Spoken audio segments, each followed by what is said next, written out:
ഉത്തർപ്രദേശിൽ രാജ്യസഭാ സ്ഥാനാർത്ഥി മീനാക്ഷി നടരാജന്റെ പത്രിക തള്ളിയതിനെതിരെ കോൺഗ്രസ് സുപ്രീം കോടതിയെ സമീപിച്ചു. പത്രിക തള്ളിയ റിട്ടേണിംഗ് ഓഫീസറുടെ തീരുമാനം ചോദ്യം ചെയ്താണ് ഹർജി. പത്രിക തള്ളിയതിന് പിന്നാലെ കോൺഗ്രസ് വിളിച്ചു ചേർത്ത അടിയന്തര യോഗം ഇന്ന് രാവിലെ 11 മണിക്ക് നടക്കും. AICC ജനറൽ സെക്രട്ടറിമാർക്ക് പുറമെ PCC അധ്യക്ഷന്മാരും യോഗത്തിൽ പങ്കെടുക്കും.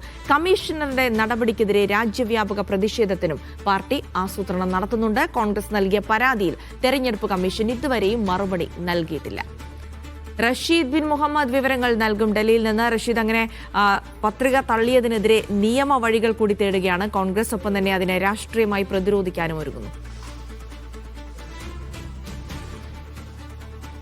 ജിൽസി, നേരത്തെ തന്നെ രാഷ്ട്രീയമായും നിയമപരമായും ഇതിനെ നേരിടും എന്നുള്ളതായിരുന്നു കോൺഗ്രസിന്റെ ജനറൽ സെക്രട്ടറി ആയിട്ടുള്ള CC വേണുഗോപാൽ വ്യക്തമാക്കിയത്. ഇതിന്റെ പശ്ചാത്തലത്തിലാണ് കഴിഞ്ഞ ദിവസം രാത്രി തന്നെ ഇതുമായി ബന്ധപ്പെട്ട ഒരു ഹർജി സുപ്രീം കോടതിയിൽ കോൺഗ്രസ് സമർപ്പിച്ചിരിക്കുന്നത്. വരണാധികാരിയുടെ നിലവിലെ നടപടി അത് പുനഃപരിശോധിക്കണമെന്നാവശ്യപ്പെട്ടുകൊണ്ടാണ് ഈ ഹർജി സമർപ്പിച്ചിരിക്കുന്നത്. ഇനി ഹർജി സുപ്രീം കോടതി എങ്ങനെയാണ് പരിഗണിക്കുക എന്നതിലടക്കം ഇപ്പോൾ വലിയ ആകാംക്ഷ നിലനിൽക്കുകയാണ്. കാരണം നിലവിൽ ഇപ്പോൾ സുപ്രീം കോടതിയിൽ വെക്കേഷൻ ബെഞ്ച് മാത്രമാണ് ഉള്ളത്. അതുകൊണ്ട് തന്നെ അടിയന്തരമായി പരിഗണിക്കാനുള്ള ഒരു സാധ്യത മുന്നിൽ കാണുന്നില്ല. അങ്ങനെയാണെങ്കിൽ ഈ കേസ് പരിഗണിക്കുകയും അതോടൊപ്പം തന്നെ ഇതിൽ തുടർ നടപടികൾ ആവശ്യമായിട്ടുള്ള കാര്യങ്ങളൊക്കെ തന്നെ വൈകിയേക്കും എന്നുള്ളതാണ് നമുക്ക് ലഭിക്കുന്ന സൂചന. അതേസമയം നിയമപരമായി തന്നെ ശക്തമായിട്ടുള്ള പോരാട്ടം നടത്തുമെന്നുള്ള കാര്യം കോൺഗ്രസ് നേതൃത്വം അറിയിക്കുകയും ചെയ്തിട്ടുണ്ട്. കൂടുതൽ പ്രതിഷേധങ്ങളിലേക്ക് കൂടിയാണ് ഇപ്പോൾ കോൺഗ്രസ് നേതൃത്വം കടക്കുന്നത് എന്നുള്ളതാണ് വ്യക്തമാകുന്നത്. ഇതിന്റെ അടിസ്ഥാനത്തിലാണ് അടിയന്തരമായിട്ടുള്ള യോഗം ഇന്ന് വിളിച്ചു ചേർത്തിരിക്കുന്നത്. രാവിലെ 11 മണിക്ക് ഡൽഹിയിലെ ഇന്ദിരാഭവനിൽ വെച്ചാണ് ഈ യോഗം ചേരുക. AICC ജനറൽ സെക്രട്ടറിമാരും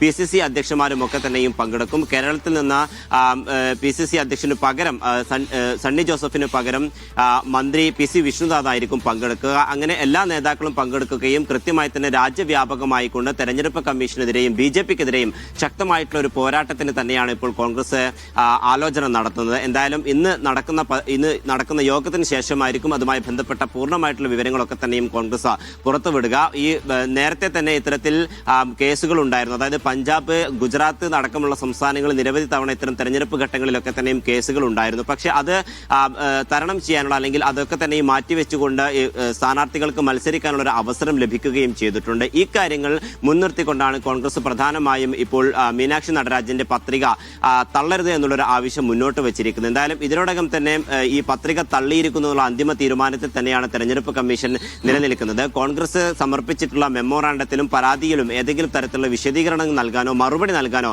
ഇതുവരെയും തെരഞ്ഞെടുപ്പ് കമ്മീഷൻ നടപടി സ്വീകരിച്ചിട്ടില്ല. അതോടൊപ്പം തന്നെ വരണാധികാരിയോട് ഏതെങ്കിലും തരത്തിൽ വിശദീകരണം തേടാനും തെരഞ്ഞെടുപ്പ് കമ്മീഷൻ തയ്യാറായിട്ടില്ല എന്നുള്ളതാണ്. ഇതിന്റെ പശ്ചാത്തലത്തിൽ കൂടിയാണ് ഇപ്പോൾ പൂർണ്ണമായും രാഷ്ട്രീയമായും അതോടൊപ്പം തന്നെ നിയമപരമായും ഈ സംഭവത്തെ കൈക്കൊള്ളാൻ ഇപ്പോൾ കോൺഗ്രസ് തീരുമാനമെടുത്തിരിക്കുന്നത്.